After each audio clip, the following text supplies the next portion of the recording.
Shalom, shalom, peuple de Dieu, bonjour. Bien-aimés, nous voici au deuxième jour de jeûne et de prière, n'est-ce pas, pour consacrer le mois d'octobre à Dieu. Bien-aimés, le mois d'octobre est un mois particulier. C'est un mois où les esprits se discutent la place. En fait, c'est un mois spécial parce qu'il y a confrontation des esprits. Et ce matin, bien-aimés, nous allons un tout petit peu expliquer, n'est-ce pas, la portée de ce mois dans le monde spirituel. Parce que pour nous, chrétiens, pour nous, enfants de Dieu, le mois d'octobre appartient à Dieu, tout comme les autres mois. Mais chez les voisins d'à côté, chez d'autres, n'est-ce pas, adversaire commun, le diable, le mois-ci a été dédié à un Dieu qu'on appelle Hadès, c'est-à-dire le Dieu des morts, le Dieu des démons, le Dieu des richesses, le Dieu du royaume des morts, le Dieu des enfers et tout. Donc, on a laissé tous les autres mois et on a pris le mois d'octobre pour dire que le Dieu du mois d'octobre, c'est Hadès, le Dieu des enfers. Bien-aimé, alors que nous, on sait que à l'Éternel, la terre et ce qu'elle renferme, le monde et ceux qui l'habitent. Donc, on sait que tous les mois appartiennent à Dieu. Nous, on sait que Dieu, n'est-ce pas, est le seul et l'unique propriétaire de tous les mois de l'année. C'est pourquoi ce mois est un mois spécial. Et si nous avons constaté, essaye de remonter dans les années antérieures, tu vas te rendre compte, n'est-ce pas, que le mois d'octobre est souvent un mois où il y a trop de tragédies. C'est souvent un mois où il y a trop de drames, où il y a, je sais pas, il y a des choses bizarres qui se passent, soit des accidents bizarres, soit je sais pas, essaye de remonter et tu vas te rendre compte que le mois d'octobre est un mois où le diable, c'est comme s'il venait en personne, pour confronter, je sais pas, essaye de remonter et tu vas voir. C'est pourquoi c'est un mois spécial. Et aujourd'hui, nous allons un tout petit peu, n'est-ce pas, entrer dans certaines profondeurs concernant ce mois. Bien aimé, tu dois être conscient de la période, de la saison dans laquelle tu es. Parce que le peuple de Dieu périt parce qu'il lui manque de la connaissance. Bien aimé, l'ignorance, c'est la première chose qu'il faut combattre. Parce qu'il y a tellement d'ignorants qui payent les pots cassés. Il y a tellement d'ignorants qui subissent des choses parce qu'ils sont ignorants. Dieu n'y peut rien. Il t'appelle à utiliser ton cerveau. La Bible nous le dit dans Proverbe que le manque de science n'est bon pour personne. Le manque de culture, le manque de connaissance n'est bon pour personne. La Bible, n'est-ce pas, t'exhorte à te cultiver, à faire des recherches, à t'instruire. La Bible t'exhorte à le faire. C'est pourquoi, bien aimé, tu dois connaître la saison dans laquelle tu te trouves, le mois dans lequel tu te trouves. Tu dois connaître la portée spirituelle de ce mois d'octobre afin de savoir orienter tes prières, de savoir orienter ta conduite, tes habitudes, ton comportement, pour que tu ne te laisses pas avoir, pour que tu ne te fasses pas avoir. Alors, bien aimé, ce matin, nous allons parler de ce mois de façon spéciale. Dans certains pays, n'est-ce pas, d'Europe, d'Amérique et tout, la fête d'Halloween se célèbre en octobre. Et à partir du début du mois d'octobre, la fête d'Halloween se célèbre généralement le 31 octobre. Ça, c'est le grand jour des esprits. Alors, en début d'octobre, on commence déjà à donner un aperçu de ce que le mois va refléter dans les 30 jours ou les, je sais pas, 28 jours qui suivent. On va voir des décorations maléfiques, diaboliques. On va voir, même dans les réseaux sociaux, je sais pas, même sur YouTube ou sur Google, quand tu vas taper une recherche, dès que tu as mis le mois d'octobre, on va te montrer des monstres, des citrouilles qui ont été déguisés, formés bizarrement, pour te montrer en fait dans quelle saison tu te trouves. Donc, la fête d'Halloween, qui est une fête aujourd'hui populaire, reconnue dans le monde, se célèbre le 31 octobre. Et avant le 31 octobre, il y a des petits événements, c'est la sorcière, balle des sorcières, où il y a tellement d'événements, n'est-ce pas, qui se mettent en place pour atteindre le grand jour que le 31 octobre. Donc la fête d'Halloween, c'est une fête païenne. Il faudrait qu'on le sache. La fête d'Halloween, c'est une fête païenne. Donc c'est une fête païenne, n'est-ce pas, qui marque le passage à la nouvelle saison hivernale. Parce qu'on quitte de l'été à l'hiver. Et ce passage est célébré le 31 octobre. Et lorsqu'on remonte dans l'histoire, il s'agit du peuple celtique. C'est un peuple qui se disait que à la veille, n'est-ce pas, du passage à la nouvelle saison, il y a des esprits de mort, des démons qui erraient sur la terre. Donc en fait, c'est comme si ces démons, ils étaient en train de voyager pour aller à l'au-delà, dans l'autre monde. Et ce voyage, la terre, n'est-ce pas, était comme le péage, comme je sais pas, comme une escale. Ça veut dire que pour aller à l'au-delà, ils passaient par la terre et ils étaient visibles. Alors, selon le peuple celtique, n'est-ce pas, lorsque ces esprits erraient et tout en attendant de traverser à l'au-delà, eux donc pour se protéger, c'est-à-dire les vivants, pour que les vivants se protègent, ne soient pas sous l'emprise de ces démons, ces fées, ces esprits mauvais qui passaient par la terre pour aller à l'au-delà, il fallait que eux, les vivants, ils se déguisent, n'est-ce pas, pour qu'ils ressemblent aussi à ces esprits mauvais, pour qu'ils ressemblent à ces fées, à ces démons, à ces esprits diaboliques, pour que lorsque ces esprits vont passer, ils puissent voir qu'en fait c'est d'autres esprits qui sont en face d'eux et ils ne pourront pas leur faire du mal, ils ne pourront pas leur jeter des sorts et tout. Donc c'est une façon de tromper ces mauvais esprits, n'est-ce pas, en se déguisant comme eux pour se protéger d'eux. Parce que selon eux, s'ils ne le faisaient pas, peut-être pendant que ces mauvais esprits passaient, ils allaient leur lancer des sorts, ils allaient leur faire beaucoup d'autres choses. Donc ils ont donc pris cela comme une façon de se protéger. Donc il fallait ressembler à ces esprits pour se protéger. Et maintenant, pour leur ressembler, il fallait porter des costumes, se déguiser comme eux. C'est ça, vous allez voir dans les télés, dans certaines écoles en Europe, en Amérique, des enfants les déguisent en démons, les déguisent en squelettes, en tellement de choses horribles, n'est-ce pas? C'est en fait ça leur idéologie lorsqu'ils célèbrent une telle fête. Et aussi, selon le peuple celtique, quand on parle du peuple celtique, on parle de l'Europe centrale, voilà, on parle des pays comme l'Irlande, les Écossais, l'Europe, tout ce monde-là. Et pendant cette fête aussi, le peuple celtique pensait que la fête d'Halloween, ce passage était un moyen pour les vivants de se connecter avec les morts, n'est-ce pas, pour demander, pour solliciter leur guidance et leur sagesse. Mais ils pensaient que les morts avaient une certaine sagesse et avaient la capacité de les guider dans l'autre bout du monde et Vraiment, il se connectait à eux pour bénéficier selon eux de leur sagesse, de leur expérience et de leur guidance, c'est-à-dire de leur orientation sur ces terres, puisque eux, ils sont encore. Donc, c'était un peu ça leur idéologie. Et ils pensaient que c'était un moment de contemplation des morts et un moment où ils honoraient les ancêtres, ils les respectaient, ils les contemplaient, les admiraient, je ne sais pas, d'une façon extrême et tout. Donc, c'était vraiment ça, l'idéologie cachée derrière cette fête d'Halloween. Et aussi, vous allez remarquer que pendant cette fête diabolique, démoniaque, il y a le feu qui revient, vous allez voir des feux, des flammes, la nourriture et tout. Ce sont des choses symboliques. C'est pas, en fait, Satan ne fait rien au hasard. Ce sont des choses symboliques. En fait, le feu, pourquoi? Le feu, parce que selon eux, le feu éloignait, n'est-ce pas, les démons. Ça veut dire que quand le feu, tu le mettais devant ta maison, en fait, ils ne supportaient pas la chaleur et ces démons s'éloignaient loin de ta maison. Ils ne pouvaient pas rentrer dans ta maison parce que le feu les éloignait. Et le feu leur permettait de se protéger aussi contre ces démons, ces esprits diaboliques qui erraient, n'est-ce pas? Et aussi la nourriture. La nourriture était symbolique. Aujourd'hui, vous allez entrer dans certains supermarchés, on va voir des bonbons qui ont les formes de démons, les bonbons qui ont les formes je sais pas, de squelettes et tout et tout. La nourriture, les bonbons et toutes ces choses-là étaient aussi symboliques. Pourquoi? Pour eux, en fait, ils laissaient traîner la nourriture dehors pour que lorsque ces esprits vont errer et tout, ils trouvent de la nourriture, ils peuvent manger. En fait, pour eux, c'était une façon de faire aussi du bien aux morts, de faire aussi du bien aux défauts. Je sais pas, à tous ces démons, vraiment à tous ces esprits mauvais et tout. La nourriture, pour eux, permettait à ces esprits, leur permettait d'apaiser ces esprits. Peut-être ils venaient, quand énervés avec la rage et tout, et quand ils trouvaient la nourriture, ça les apaisait un peu, ça les protégeait. Et la nourriture aussi voulait dire, n'est-ce pas, que ces morts seront toujours la bienvenue sur la terre des vivants. Donc la nourriture était une façon de leur dire, nous vous aimons, nous vous apprécions, nous aimons quand vous êtes là, vous êtes toujours la bienvenue à tout moment lorsque vous viendrez, nous allons vous recevoir comme il se doit et tout. Donc c'était vraiment ça l'idéologie du peuple celtique qu'on sait derrière, n'est-ce pas, cette fête qu'on appelle Halloween. Bien aimé.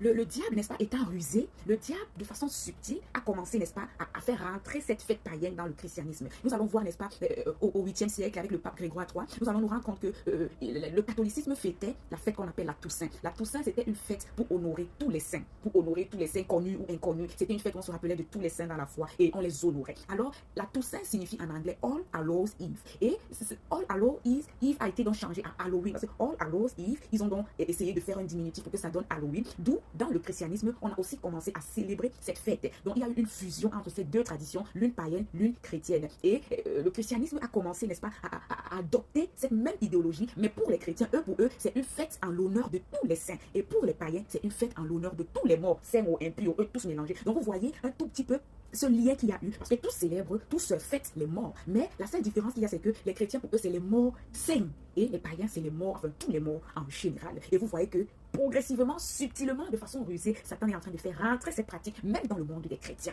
Bien aimé, aujourd'hui, nous célébrons cette fête peut-être par ignorance. Bien aimé, aujourd'hui, nous laissons nos enfants célébrer cette fête par ignorance. On se dit, ouh, il y a la musique, ça fait rire, on danse et tout. Mais bien aimé, le monde spirituel, ce n'est pas un monde des blagues. Là-bas, quand tu vas commencer à célébrer une telle fête et qu'on va te hanter, tu vas entrer dans ta maison, tu vois les démons partout, tu commences à voir des cauchemars, tu commences à constater des choses bizarres chez toi et tout. Tu ne vas pas dire à Satan, ouais, je blaguais, je fêtais sans savoir. On ne blague pas dans le monde spirituel. Le monde spirituel, ils sont tellement radicaux là-bas, on ne blague pas. Alors, avant de célébrer ou de fêter certaines fêtes, bien aimé, il faudrait prendre des renseignements, il faudrait te cultiver, il faudrait comprendre la portée spirituelle de la fête dans laquelle tu te lances, en impliquant tes enfants de la maternelle et tout, en les impliquant dans de telles pratiques. Bien aimé, tu les exposes au monde démoniaque et tu mets ta maison, ta maison, ta famille en danger. Le monde spirituel est très dangereux, bien aimé. Nous devons faire attention en acceptant à nos enfants de participer à de telles fêtes. Bien aimé, nous faisons rentrer des démons, des esprits impurs, maléfiques, diaboliques dans notre maison, dans notre famille. C'est pourquoi aujourd'hui on retrouve des personnes hantées, des personnes envoûtées, des personnes possédées par des esprits diaboliques bizarres. Ils ne savent même pas d'où ça vient. Mais hey, ça provient de tous ces mouvements spirituels auxquels tu participes par ignorance. Bien aimé, dans le monde spirituel, il n'y a pas de sentiments. Il n'y a pas de je ne savais pas, ouais,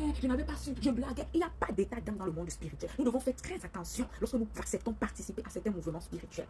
Nous n'allons pas, n'est-ce pas, trop faire l'apologie de cette fête diabolique. Nous allons comprendre maintenant, en tant que chrétiens, nous, notre Père qui est dans les cieux, notre Dieu tout-puissant, créateur du ciel et de la terre, le Seigneur de l'univers, qu'est-ce que lui il pense? Lorsque tu célèbres les morts, lorsque tu vas prier les morts, tu dis aux morts d'intercéder pour toi auprès de Dieu, tu dis aux morts de te donner la sagesse, tu dis aux morts de te guider et tout. Selon Dieu, est-ce qu'il y a encore un lien entre le monde des morts et le monde des vivants? Selon Dieu, est-ce que nous devons célébrer, contempler, recevoir encore ces morts qui sont déjà morts dans notre monde des vivants? Nous allons nous attarder maintenant sur ce que nous dit la parole de Dieu. C'est ça ici. Voilà notre part de quoi? On appelle ça, je vais dire, comme notre part de loi. C'est ici que nous on se refait pour dire si quelque chose est bon ou mauvais. On va voir ce que pense Dieu. Bien aimé, selon Dieu Tout-Puissant, avec grand D, il n'y a aucun contact entre les morts et les vivants.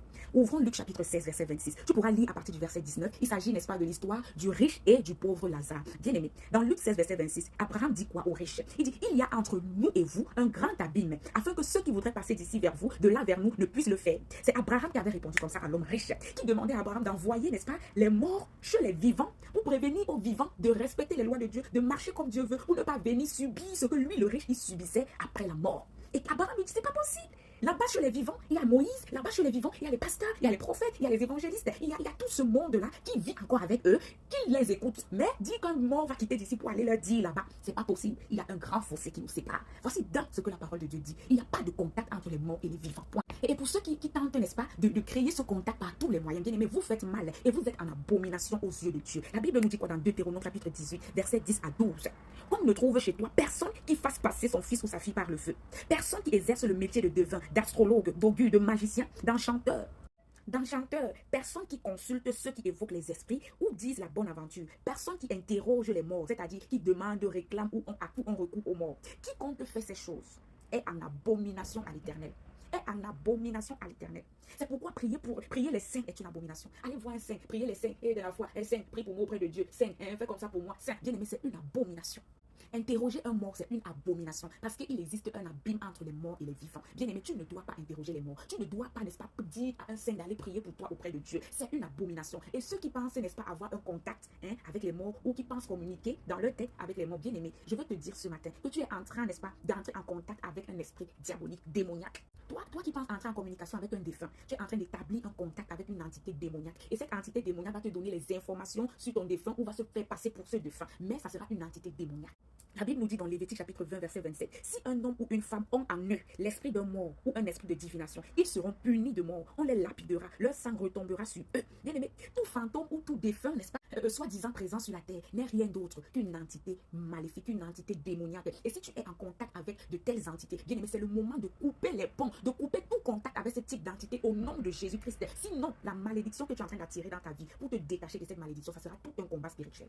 C'est ça, bien aimé. Et dire à un mort de prier pour toi auprès du Père, bien aimé, c'est diabolique. Hein? Vraiment, disons-nous les vérités, c'est diabolique. Parce que la Bible nous dit qu'il y a un seul médiateur entre Dieu et nous. Il y a un seul médiateur entre le monde spirituel et le monde terrestre, et le monde physique, naturel que nous sommes. Et ce seul médiateur, c'est Jésus-Christ. Point final, il n'y a pas un autre médiateur. Et pourquoi Jésus-Christ? Parce que lui, il est mort. Et Dieu a su que s'il ne ressuscitait pas Jésus, on ne pouvait pas lui dire d'intercéder pour nous, parce que les morts ne peuvent pas intercéder. C'est pourquoi Jésus, mort, puis ressuscité, est capable désormais d'intercéder pour nous auprès du Père, parce qu'il est vivant. Il est vivant. Il est vivant. C'est le seul médiateur. Un mort ne peut pas aller prier pour toi. Un mort ne peut pas dire à Dieu, Seigneur, souviens-toi de ma fille que j'ai laissée là-bas. Il n'y a que Jésus-Christ de Nazareth qui est légitime, qui a reçu l'autorisation légale de le faire. La Bible nous le dit dans 1 Timothée chapitre 2, verset 7. Car il y a un seul Dieu et aussi un seul médiateur entre Dieu et les hommes. Son nom, c'est qui? Sa majesté, son excellence. Oh, Rabrachataya. Jésus-Christ de Nazareth. C'est lui le seul intermédiaire de communication entre Dieu et les hommes. Bien aimé, c'est aussi pourquoi il est le seul intercesseur. La Bible nous le dit dans Romains 8, verset 34. C'est le seul intercesseur possible en ta faveur. Christ est mort. Romains 8, 34. Je paraphrase. La Bible dit Christ est mort et il est ressuscité. On précise. Ça veut dire qu'il est mort. Il est revenu à la vie. Il est à la droite de Dieu et il intercède pour nous. Il intercède pour nous. Il intercède pour nous. Alors, bien-aimés, ne nous laissons pas avoir par ces pratiques diaboliques. Ne nous laissons pas avoir, ne laissons pas nos émotions nous faire perdre la raison. Bien-aimés, ne laissons pas les agitations de la terre. Parce que le diable, il aime les distractions. Il aime distraire les gens. Parce que quand tu es dans les distractions, ton esprit est stérile. C'est tes émotions qui sont agitées. Et c'est ça que Satan aime. Il aime les fanatiques. Il aime les gens qui sont émotifs, agités, qui aiment l'ambiance, le mouvement. Parce que quand ils le font, leur cerveau, leur spirituel est stérile en ce moment. Toi, reste un homme spirituel. Toi, reste une femme spirituelle. Toi, reste toujours lucide. Éloigne-toi des distractions qui vont rendre ton esprit stérile. Je prie les bras que ton esprit soit éveillé à tout moment. Je prie que tu sois lucide à tout moment. Je prie que tu sois sensible à la voix de l'esprit à tout moment. Je prie qu'en ce mois d'octobre, que tous ces faits, tous ces événements démoniaques te trouvent active spirituellement, dans le nom précieux de Jésus-Christ. Bien aimé, tu dois être conscient de la saison dans laquelle tu te trouves. C'est une saison où tu dois prier, tu dois appeler le ciel, tu dois secouer le ciel pour ne pas te laisser emporter par tout vent de doctrine, Reste éveillé spirituellement. Garde ta lampe allumée. Oh, achète une huile au cas où ta lampe n'aura plus d'huile. Fais comme ces cinq vierges sages qui ont mis une huile de réserve. Au cas où ta lampe sera éteinte, tu auras une huile de réserve. Refuse d'être sec spirituellement, refuse d'être vide spirituellement, refuse d'être endormi spirituellement et prie que ce mois d'octobre, que tout vent de doctrine, tout mouvement maléfique, toute fête démoniaque ne soit pas ton partage, ne soit pas le partage de tes enfants au nom précieux de Jésus-Christ. Bien aimé, en ce deuxième jour de jeûne et de prière. C'est ça ton sujet de prière. Dis à Dieu, Seigneur, ouvre mon intelligence, donne-moi la connaissance. Je ne veux pas mourir ignorante, je ne veux pas rester ignorante pour attirer des malédictions dans ma vie. Seigneur, ouvre mon intelligence, fais-moi comprendre les choses. Je veux être prête spirituellement, je veux être connectée à toi pour ne pas me laisser emporter, pour ne pas me laisser me distraire par tous ces mouvements diaboliques qui vont s'organiser en ce mois d'octobre. Continue de prier où que tu sois, bien-aimé, parce que ce mois, celui qui n'est pas spirituel, il va se laisser emporter. Il y a tellement d'événements ce mois d'octobre dans beaucoup de pays, les élections, tous ces mouvements en octobre. Alors prie pour ton pays, prie pour ta famille, prie pour ta maison, prie pour toi, afin que nous restions éveillés spirituellement et toujours connectés à la source qui est Jésus-Christ de Nazareth. Alors soyez tous bénis pendant que vous méditez encore sur ce mois, sur ces pratiques qui sont dédiées à ce mois d'octobre, qui est en réalité le mois de Dieu, mais qui a été dédié à un Dieu qu'on appelle Ardès. Prie pour ce mois, commence à méditer, refuse d'être ignorant, refuse d'être ignorant. La Bible nous dit dans Proverbe, le manque de science n'est bon pour personne, le manque de connaissance n'est bon pour personne. Et si tu refuses de te cultiver, si tu refuses d'avoir la connaissance, tu vas périr. Alors ce matin, bien-aimé, sois béni, demeure béni pendant que tu médites sur ce mois d'octobre et tu restes éveillé et connecté à ce cep qui est Jésus-Christ afin de porter les fruits. Soyez tous bénis et retrouvons-nous demain pour clôturer notre consécration mensuelle du mois d'octobre. Shalom.